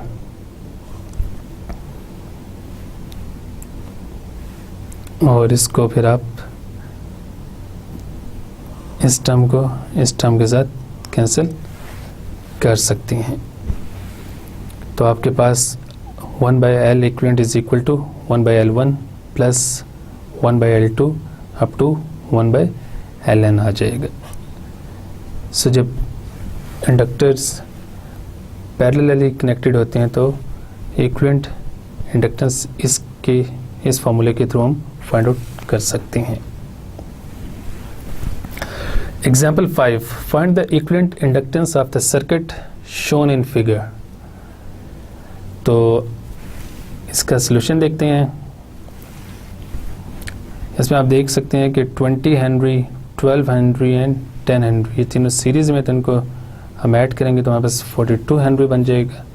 उसके बाद 42 हेनरी जो है वो 7 हेनरी के पैरेलल है, तो उसको हम जब सॉल्व करेंगे तो ये 6 हेनरी बन जाएगा। उसके बाद 6 हेनरी जो है वो 4 हेनरी और 8 हेनरी के साथ सीरीज़ में है, तो हमारे पास जो L इक्विवेलेंट है वो 18 हेनरी के इक्वल आ जाएगा। And this is a practice problem, और इसको आपने खुद सॉल्व करना है, और इस प्रॉब्लम में आपने L इक्विवेलेंट फाइंड आउट करना है। Example 6, for the circuit in figure हमें करंट गिवन है IT। If I2 of 0 is equal to -1 milliampere, find part A I1 of 0, part B V of t, V1 of t and V2 of t, part C I1 of t and I2 of t। तो ये आपके पास current I है, ये आपके पास voltage V1 है, ये आपके पास करंट I1 है, ये करंट I2 है, ये आपके पास वोल्टेज V2 है, और ये आपके पास टोटल वोल्टेज V है।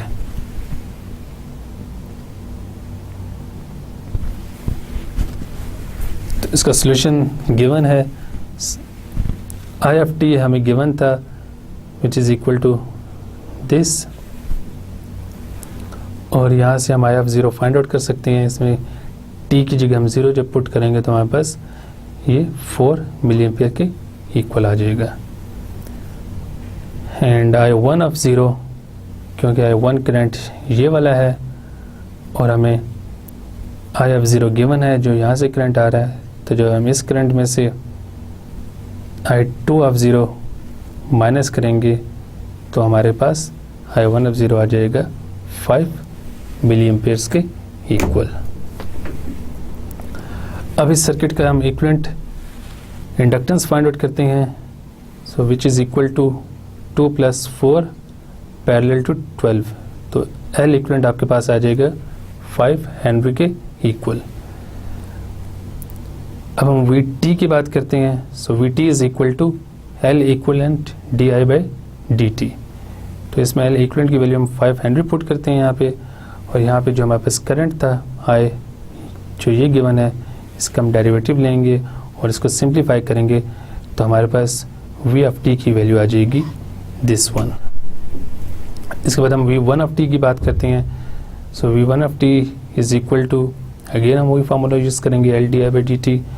तो V1 के लिए हमारे पास L की वैल्यू 2 हेनरी है, तो यहाँ हम L की जगह 2 पुट करेंगे और यहाँ पे अगेन हम करंट का डेरिवेटिव ले लेंगे जो ये गिवन है और इसको सिंप्लीफाई करेंगे तो हमारे पास V1 की वैल्यू ये आ जाएगी। और V2 हम यहाँ पे अगर इस जगह पे KVL अप्लाई करें, सो V में से अगर हम V1 माइनस कर देंगे तो आपके पास V2 वोल्टेज आ जाएगी और इसको जब आप सिंप्लीफाई करेंगे तो आपके पास V2 की वैल्यू ये आ जाएगी।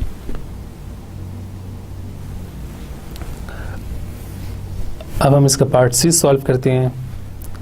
सो करंट का फार्मूला ये गिवन है। I1 फाइंड आउट करने के लिए हम, क्योंकि I1 करंट ये वाला है जो इंडक्टर 4 हेनरी में से पास कर रहा है, तो यहाँ हम L की जगह 4 पुट करेंगे और यहाँ पे इसके बाद जो वोल्टेज है वो V2 वो यहाँ पुट करेंगे इस फार्मूले में और यहाँ पे I1 आ जाएगा और इसको जब आप सिंप्लीफाई करेंगे तो आपके पास करंट की वैल्यू ये आ जाएगी। इस तरह हम I2 फाइंड आउट कर सकते हैं। तो यहाँ पे हम L की वैल्यू 12 पुट करेंगे, यहाँ की हुई है, और यहाँ V2 की वैल्यू पुट करेंगे और यहाँ पे करंट I2 0 की वैल्यू पुट करेंगे और जब आप इसको सिंप्लीफाई करेंगे तो आपके पास I2 की वैल्यू आ जाएगी दिस वन।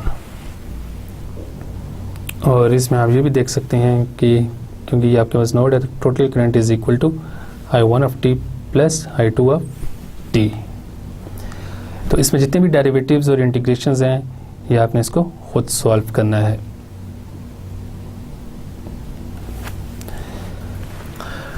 अब इस स्लाइड में ये एक टेबल है और इस टेबल में हमने अभी तक जितने भी पैसिव एलिमेंट्स पढ़े हैं, रेजिस्टर्स, कैपेसिटर एंड इंडक्टर, उनसे रिलेटेड जितने भी फार्मूलाज हमने ड्राइव किए हैं वो इस टेबल में हमने उनको कंबाइन किया हुआ है। तो सबसे पहले अगर हम वी रिलेशन की बात करें तो रेजिस्टर के केस में हमने देखा है कि V is equal to IR। Capacitor के केस में जो वोल्टेज होती है cross the capacitor it is equal to this, and inductor के केस में वो वोल्टेज होती है LdI/dt के इक्वल। अगर हम IV रिलेशन की बात करें तो रेजिस्टर के केस में I is equal to V/R, capacitor के केस में I is equal to C dV/dt और इंडक्टर के केस में I के लिए हमारे पास ये फार्मूला होता है। पावर और एनर्जी की हम बात करें तो रजिस्टर में हम जब पावर की बात करते हैं तो पावर हम इस फार्मूले से फाइंड आउट कर सकते हैं I²R और V²/R। कैपेसिटर के केस में energy is equal to half CV², inductor के केस में energy is equal to half Li²। इसी तरह जब आपके पास सीरीज रिलेशनशिप की हम बात करते हैं रजिस्टर में तो उसमें हम सिंपली रजिस्टर्स को ऐसे ऐड कर लेते हैं तो हमारे पास सीरीज़ में R इक्विवेलेंट इसके इक्वल होता है, जबकि सीरीज़ में जो C इक्विवेलेंट होता है वो इसके इक्वल होता है और इंडक्टर में L इक्विवेलेंट इसके इक्वल होता है। इस तरह जब हम पैरेलल रिलेशन की बात करें तो रजिस्टर में जब आपके पास रजिस्टर्स दो पैरेलल कनेक्टेड होते हैं तो उसका इक्विवेलेंट ऐसे हम लिख सकते हैं। इस तरह जब कैपेसिटर्स आपके पास पैरेलल कनेक्टेड होते हैं तो आप उसका इक्विवेलेंट ऐसे लिख सकते हैं, और जब इंडक्टर पैरेलल कनेक्टेड होते हैं तो उनका इक्विवेलेंट हम ऐसे लिख सकते हैं। At DC resistor same behave करता है, जबकि कैपेसिटर जो है वो as an open circuit behave करता है, जबकि inductor as a short circuit behave करता है। Circuit variable that cannot change abruptly. This is not applicable in resistors. Capacitor के केस में वोल्टेज जो होता है ये कंटिन्यूस होता है, जबकि इंडक्टर के केस में जो करंट है ये कंटिन्यूस होता है और ये अब्रप्टली चेंज नहीं होते।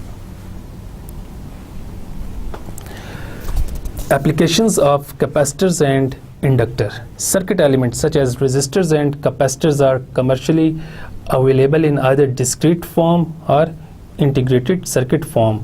Discrete form वो होती है जिसमें आपके पास कुछ सिंगल कंपोनेंट्स होते हैं, और IC या इंटीग्रेटेड फॉर्म वो होती हैं जिसमें आप बहुत से कंपोनेंट्स को कंबाइन करके एक जगह पे उनको रख देती हैं।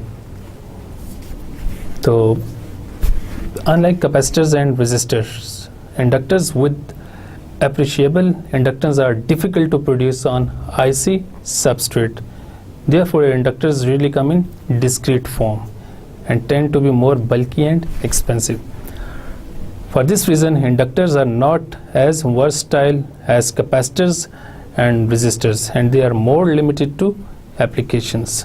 However, there are several applications in which inductors have no practical substitute.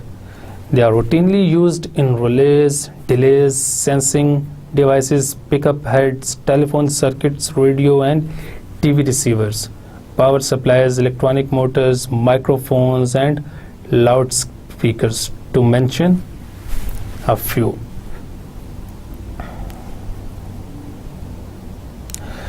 Capacitors और इंडक्टर्स की कुछ प्रॉपर्टीज़ बहुत ही इम्पोर्टेंट होती हैं जो कि इनको यूजफुल बनाती है इन electric circuits. Number 1 is the capacity to store energy makes them useful as temporary voltage or current sources. Thus, they can be used for generating a large amount of current or voltage for a short period of time. Capacitor oppose any abrupt change in voltage, while inductor oppose any abrupt change in current. This property makes inductor useful for spark or arc suppression and for converting pulsating DC voltage into a relatively smooth DC voltage. Number 3 property is capacitor and inductor are frequency sensitive. This property makes them useful for frequency discrimination. The first two properties are put to use in DC circuits, while the third one is taken advantage of in AC circuits.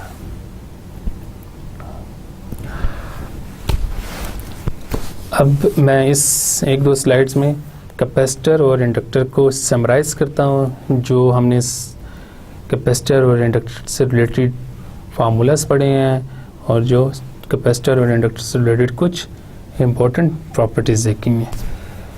Number 1 is the current through a capacitor is directly proportional to the time rate of change of the voltage across it, and I is equal to C dV by dt. The current through a capacitor is 0 unless the voltage is changing. Thus, a capacitor acts like an open circuit to a DC source. Point number 2 is the voltage across a capacitor is directly proportional to the time integral of the current through it. तो ये voltage का formula आप देख सकते हैं यहाँ पे। This is the formula for voltage across capacitor. And the voltage across a capacitor cannot change abruptly. Point 3 is capacitor in series and in parallel are combined in the same way as conductances. Point 4 is the voltage across an inductor is directly proportional to the time rate of change of the current through it. और इसका formula ये given है, V is equal to L di by dt. The voltage across the inductor is 0 unless the current is changing. Thus, an inductor acts like a short circuit to a DC source. The current through an inductor is directly proportional to the time integral of the voltage across it, and this is the formula for the current through the inductor. The current through an inductor cannot change instantly.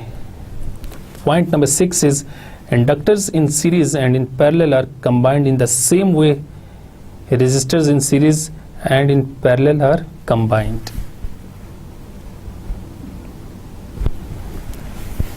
Point number 7 and the last point is, at any given time t, the energy stored in a capacitor is half CV square, while the energy stored in an inductor is half Li square. तो आज के lecture में हमने inductors and capacitors के बारे में detail से पढ़ा है और हमने देखा है कि कैपेसिटर्स और इंडक्टर्स कितने ज़्यादा यूज़फुल हैं in communication applications, in computer applications and in electronic applications. तो इसके साथ ही हमारा आज का लेक्चर कंप्लीट होता है. See you in next lecture. Till then, अल्लाह हाफिज़.